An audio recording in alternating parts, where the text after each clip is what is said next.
मैंने मूवी देखी और मैंने मूवी देखी थी, इन दोनों के बीच में क्या डिफरेंस है, और आखिर ये डिड पास्ट टेंस में लगता कब है, कब डिड लगता है, कब वर्ब का सेकेंड फॉर्म लगता है। अगर आप भी इन सब चीजों को लेकर कंफ्यूज हो तो गाइस वीडियो के एंड तक बने रहना, क्योंकि आज मैं इस वीडियो में आपके सारे डाउट सॉल्व करने वाला हूं। So without wasting our time let's get started. So guys, ये हमने जो टेंस सीरीज या टेंस जर्नी स्टार्ट की हुई है, ये इंग्लिश स्पीकिंग कोर्स के आज 35वें दिन पर हम पहुंचे हैं, जहां पे मैंने इंग्लिश स्पीकिंग कोर्स स्टार्ट किया हुआ है। डे 1 से लेकर आज डे 35 हो गए, डे 1 से पढ़ा रहा हूं मैं, और रेगुलर लेक्चर्स रात को 9 बजे अपलोड हो रहे, रोज आ रहे हैं। बस आपको देखना रोज है, और जो भी प्रॉब्लम आती है मुझे कमेंट बॉक्स में लिख कर बताना है, राइट। सो गाइस, मैंने लिखा हुआ सिंपल पास्ट टेंस, तो इसका लेक्चर 1 मैंने कल बताया था कि सिंपल पास्ट टेंस का मीनिंग क्या होता है, इसका प्रैक्टिकल कंसेप्ट क्या है, और इसके पॉजिटिव सेंटेंसेस किस तरह से बनाए जाते हैं। ये सारी डिस्कशन हम लास्ट में कर चुके हैं, लेकिन थोड़ी देर के लिए हम थोड़ा सा रिवीजन कर ले। क्या सिंपल पास्ट टेंस का प्रैक्टिकल कंसेप्ट होता है कि एक्शन इज कंप्लीटेड, जो एक्शन है वो क्या है, कंप्लीट हो चुकी है, लेकिन जो हिंदी में सेंटेंस है वो इनकम्प्लीट है। मतलब काम हो चुका है लेकिन हिंदी में वाक्य रचना उसकी इनकम्प्लीट लग रही है। लास्ट में क्या आ रहा है, सुना, देखा, सोचा, बैठा, आया, गया, उठा, बोला, लिखा, रोया, राइट। तो ये सारे वाक्य के लास्ट में बोले जाते हैं। फॉर एग्जाम्पल, मैंने एनिमल मूवी नहीं देखी, तो लास्ट में मैं क्या बोल रहा हूं, देखी, मतलब अधूरा वाक्य है ये, एक्शन कंप्लीट हो गई है, राइट। अगर पॉजिटिव में देखो तो पास्ट में बात हो चुकी है, लेकिन सेंटेंस क्या, इनकम्प्लीट है। क्या आपने सुना, ये भी सेंटेंस अधूरा है, सेंटेंस इनकम्प्लीट है। देखो, सुना, देखा, सोचा, मतलब वाक्य के लास्ट में अधूरा सेंटेंस फील हो रहा है। वाक्य की अंत या वाक्य का एंड किससे हो रहा है, क्रिया से हो रहा है, वर्ब से हो रहा है। तो ऐसे हिंदी दुनिया के सारे वाक्य उठा के देख लो, जिस सेंटेंस के लास्ट में अगर क्रियापद यानी कि वर्ब बोला जाता है और अधूरा सेंटेंस रहता है, इनकम्प्लीट रहता है, तो उन सारे टेंस को क्या बोला जाता है, सिंपल पास्ट टेंस। गाइस, हम हिंदी के थ्रू इंग्लिश सीखते हैं, इसलिए मैंने हिंदी का पैटर्न आपको बताया है। अभी तक इंग्लिश का प्रैक्टिकल कंसेप्ट नहीं बताया, क्योंकि ये प्रैक्टिकल कंसेप्ट मैं आने वाले स्पीकिंग प्रैक्टिस में कवर करने वाला हूं। अभी मुझे सीखना है कि हिंदी में से हम इंग्लिश किस तरह से बना सकते हैं, ट्रांसलेशन किस तरह से कर सकते हैं, राइट। तो आज हम देखेंगे नेगेटिव सेंटेंस, इंट्रोगेटिव सेंटेंस और WH इंट्रोगेटिव। आखिर ये डिड कब लगता है और इन सबका गाइस क्या खेल है इस सिंपल पास्ट टेंस में। तो गाइस, फर्स्ट हम देखते हैं नेगेटिव सेंटेंस का मतलब क्या होता है। तो गाइस, नेगेटिव सेंटेंस का मतलब होता है बोलते हैं ना कि नकारात्मक वाक्य, यानी जिसमें ना बोला जाता है।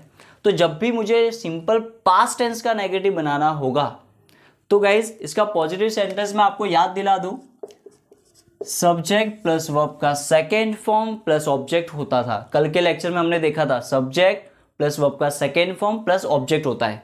आज नेगेटिव का रूल देख रहे हैं हम। सब्जेक्ट लिखना है, उसके बाद मुझे क्या लिखना है गाइस, उसके बाद लिखना है डिड। ये डिड आपके लिए नई चीज है।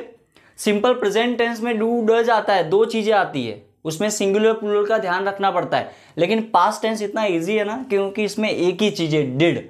सबके साथ, चाहे एक वचन करता हो, बहुवचन करता हो, सबके साथ डिड लगा दो। उसके बाद क्या आता है, नॉट। अब डिड जहां भी आएगा वहां पे वर्ब का कौन सा फॉर्म लग के आएगा, फर्स्ट फॉर्म। लेकिन कल में देखा था हमने कि सब्जेक्ट के बाद वर्ब का क्या लगता है, सेकेंड फॉर्म। तो गाइस, जहां जहां डिड लग रहा है ना, वहां वहां वर्ब का क्या फॉर्म आने वाला है, फर्स्ट फॉर्म। दिमाग में बिठा लेना। अगर आप कॉम्पिटिटिव एग्जाम की तैयारी कर रहे हो, या यूपीएससी की तैयारी कर रहे हो, या स्पीकिंग कर रहे हो गाइस, इंग्लिश स्पीकिंग की प्रैक्टिस, तो जब भी आप डिड बोलोगे तो आपको वर्ब का फर्स्ट फॉर्म बोलना है, राइट। और एक और चीज गाइस आप दिमाग में बिठा लो, डिड है ना सिंपल पास्ट टेंस की हेल्पिंग वर्ब है। ऐसा नहीं कि जहां मूड हो गया वहां लगा दिया, नहीं भाई साहब, ऐसा नहीं होता है। डिड खाली सिंपल पास्ट टेंस में आता है, बाकी और भी सिंपल पास्ट टेंस यानी कि पास्ट की हेल्पिंग वर्ब डू डज नहीं है, वो प्रेजेंट की है। पास्ट में क्या आता है, डिड आता है, हैड हेल्पिंग वर्ब है, वाज वेर हेल्पिंग वर्ब है। मतलब अलग अलग हेल्पिंग वर्ब है, अलग अलग सिचुएशन में यूज होती है। तो फिलहाल आपको याद रखना है, डिड खाली सिंपल पास्ट टेंस में ही आएगा, राइट। तो नेगेटिव सेंटेंस क्या बोलता है, subject did plus not plus verb का फर्स्ट फॉर्म। एग्जाम्पल सॉल्व करके देखते हैं। गाइस, बहुत अच्छा सा एग्जाम्पल लिया है मैंने एनिमल मूवी नहीं देखी, राइट। शायद आपने देखी होगी, है ना, ऐसे मैंने भी देखी है। सो मैंने एनिमल मूवी नहीं देखी, तो गाइस इसमें ध्यान से समझने की कोशिश करो। मैं नेगेटिव सेंटेंस बना रहा हूं, नहीं देखी, राइट। तो सबसे पहले मुझे क्या लिखना है, सब्जेक्ट। क्या लिखना है, सब्जेक्ट। तो इसमें बात किसकी कर रहा हूं, मैंने यानी मेरी, यानी कि आई, राइट। क्या बात कर रहा हूं, आई। फिर क्या लेना मुझे, डिड, आई डिड, फिर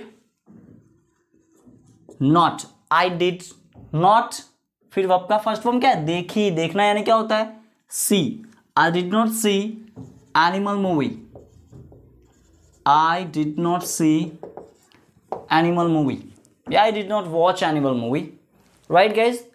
अब जिस तरह से डू नॉट का शॉर्ट फॉर्म होता है डोंट, डज नॉट का शॉर्ट फॉर्म होता है डजंट, तो डिड नॉट का शॉर्ट फॉर्म क्या होता है, गलत है। डिड नॉट का शॉर्ट फॉर्म डिडंट नहीं होता है, डिड नॉट का शॉर्ट फॉर्म होता है डिंट, उसमें डी सेकेंड जो डी होता है ना वो साइलेंट होता है, डिडंट नहीं, इट्स डिंट। तो इसका आंसर बनेगा I didn't see Animal movie. अगर मुझे बोलना है कि मैंने मोए मोए रील नहीं देखी तो मैं क्या बोलूँगा, आई डिडंट सी मोए मोए रील, अंडरस्टूड। अगर मुझे बोलना है मैंने कुछ नहीं किया तो मैं बोलूँगा I didn't do, I didn't do नहीं, आई डिडंट डू एनीथिंग। मैंने नोटिस नहीं किया, आई डिडंट नोटिस। मैंने होमवर्क नहीं किया sir, I didn't do homework. तो गाइज ये क्या है, नेगेटिव सेंटेंस बनाने के लिए हम क्या लेते हैं, डिड नॉट लेते हैं। उसी तरह मुझे इंट्रोगेटिव अगर क्वेश्चन बनाना है, अब जैसे ही इंट्रोगेटिव और WH आता है तो मैंने स्टार्टिंग के लेक्चर में समझाया है 4 तरह के सेंटेंस है, पॉजिटिव, नेगेटिव, इंट्रोगेटिव, WH। तो पॉजिटिव और नेगेटिव आंसर देने के लिए आता है, इंट्रोगेटिव और WH क्वेश्चन पूछने के लिए आता है। तो इंट्रोगेटिव और WH इंट्रोगेटिव इन दोनों का काम क्या है, तो इन दोनों का काम है जस्ट टू आस्क क्वेश्चंस, ये दोनों क्वेश्चन पूछने का काम करते हैं। तो दोनों में डिफरेंस क्या है मैं बार बार बताता हूँ गाइस, ध्यान से सुनना। अगर आपका हिंदी में वाक्य क्या से शुरू होता है, मतलब कि कंफर्मेशन मांगने के लिए आप पूछते हो, कंफर्म करने के लिए पूछते हो, तो क्या बोलोगे, इंट्रोगेटिव सेंटेंसेस। फॉर एग्जाम्पल अगर मुझे बोलना है क्या आपने होमवर्क किया, तो इसका आंसर आप मुझे हाँ या ना में दोगे, मतलब पक्का करने के लिए पूछ रहा हूं मैं खाली, हाँ या ना। तो आप इसको क्या बोलोगे, इंट्रोगेटिव क्वेश्चन है ये। क्या आपने एनिमल मूवी देखी, तो इसका आंसर मुझे आप या तो हाँ में दोगे या फिर ना में दोगे, मतलब कंफर्म कर रहा हूं मैं, तो आप क्या बोलोगे, इंट्रोगेटिव क्वेश्चन। लेकिन मैं अगर आपको बोलूं आपने एनिमल मूवी क्यों देखी, ऐसे दिल पे मत लेना गाइस, खाली पूछ रहा हूं मैं, आपने एनिमल मूवी क्यों देखी, तो गाइस इसका आंसर आप मुझे चाह कर भी क्या हाँ या ना में दे सकते हो, नहीं। आपको इसका आंसर देने के लिए कुछ शब्दों का सहारा लेना पड़ेगा। आप बोलोगे सर मैंने एनिमल मूवी इसलिए देखी क्योंकि रणवीर कपूर मेरा फेवरेट है, राइट, या फिर रश्मिका लाइक एक होता है ना कि सर मैं उसे बहुत like you know it's one of my best celebrity in Bollywood. So जिस चीज़ों का, जिन क्वेश्चंस का आंसर मुझे देने के लिए शब्दों का सहारा लेना पड़ता है, इन्फॉर्मेशन देनी होती है, उसको WH इंट्रोगेटिव क्वेश्चन बोलते हैं। और जो खाली कंफर्मेशन मांगने के लिए आता है वो क्या आता है, हाँ ना में, इंट्रोगेटिव। तो एक सेंटेंस लिखा हुआ मैंने, क्या आपने सुना, तो आप इसका आंसर मुझे या तो बोलोगे नहीं सर मैंने नहीं सुना, या फिर हाँ हाँ सर मैंने सुना ना।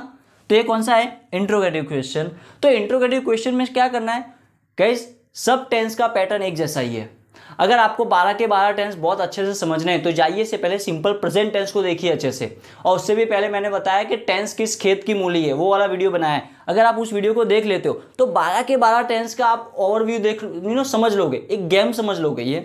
तो इंट्रोगेटिव क्वेश्चन बनाने के लिए मुझे क्या करना पड़ता है, हेल्पिंग वर्ब को आगे लाना पड़ता है। देखो डिड को मैंने क्या किया, आगे लाया, और सब्जेक्ट को पीछे ले गया। कुछ नहीं मैंने नाटक किया, कुछ नहीं नया किया, जो डिड लिखा हुआ है ना उसको आगे लाया पकड़ के और सब्जेक्ट को ले गया पीछे, बाकी जैसा है वैसा ही लिख दिया एज इट इज। तो ये क्या बन गया मेरा, इंट्रोगेटिव क्वेश्चन। इसका आंसर क्या होगा, तो क्या आपने सुना। जल्दी से गाइस इसका आंसर लिख के मुझे कमेंट करके बताओ क्या होने वाला है, पोस्ट करो वीडियो और बनाओ, और फिर उसके बाद मैच करना। तो क्या आपने सुना, तो सबसे पहले डिड, तो मैं क्या लिखूंगा, डिड। फिर सब्जेक्ट क्या है, किसकी बात हो रही है, आपकी, आपने यानी यू, तो मैं लिखूंगा डिड यू। फिर वर्ब क्या है, क्या काम हो रहा है, सुनने का, तो did you listen, did you listen, या डिड यू हियर, हियर भी चल सकता है, HEAR, here. So did you listen is a very proper word. So did you listen. अगर मुझे बोलना है क्या आपने होमवर्क किया, डिड यू डू होमवर्क। आपने कल का वीडियो देखा, did you see yesterday's video. आपने कल की मैच देखी, did you see yesterday's match, या फिर did you see last match. So guys interrogative बनाने के लिए मुझे क्या करना पड़ता है, डिड को आगे लाना होता है, राइट। अब गाइस एक सेंटेंस वैरायटी का लास्ट वैरायटी आ रही है, वो है WH इंट्रोगेटिव। अब WH इंट्रोगेटिव पढ़ाने में बहुत मजा आती है और समझने में बहुत मजा आती है। क्यों, नाम से ही बहुत क्लियर है ये, WH इंट्रोगेटिव बोल रहा हूं मैं, मतलब ये जो इंट्रोगेटिव है ना उसको एज इट इज ही रखना है, बस उसके आगे खाली क्या लिखना है WH, जो कि मैंने कर दिया है। अगर मैं WH को हटा देता हूँ तो क्या बन जाएगा, डिड, सब्जेक्ट, वर्ब का फर्स्ट फॉर्म। देखो कॉपी पेस्ट हो रहा है पूरा का पूरा, कुछ नया नहीं करना है, सारा एज इट इज आ रहा है। मतलब मुझे आगे क्या लिखना है, खाली WH word. Okay, for example कल आप कहाँ गए। अब इसका आंसर आप मुझे हाँ या ना में नहीं दे सकते कि सर हाँ या सर ना, ऐसा बोलोगे नहीं। आपको आंसर देने के लिए मुझे इन्फॉर्मेशन देनी पड़ेगी कि सर कल मैं गांधीनगर गया था, सर कल मैं बुर्ज खलीफा गया था, सर कल मैं अमेरिका गया था, सर कल मैं कनाडा गया। Getting my point. तो कल आप कहाँ गए, तो ये WH क्वेश्चन है, तो सबसे पहले मुझे WH वर्ड लिखना है। WH वर्ड, WH वर्ड कौन कौन से होते हैं, इसके भी ऊपर भी मैंने सेपरेट वीडियो बनाया हुआ है। What, where, how many, which, whose. तो गाइस कहाँ को इंग्लिश में क्या बोलते हैं, तो सबसे प्यारा वर्ड है इसके लिए क्या, वेयर। वेयर यानी कहाँ, तो सबसे पहले WH वर्ड लिखा वेयर। उसके बाद क्या लिखना मुझे, डिड, उसके बाद सब्जेक्ट। तो गाइस WH के बाद मैं लिखूंगा डिड, फिर क्या आ रहा है, सब्जेक्ट, किसकी बात हो रही है, आपकी यानी यू। फिर वर्ब क्या है, फर्स्ट फॉर्म, गए गए गए यानी गो, कहाँ कब, कल यानी यस्टरडे।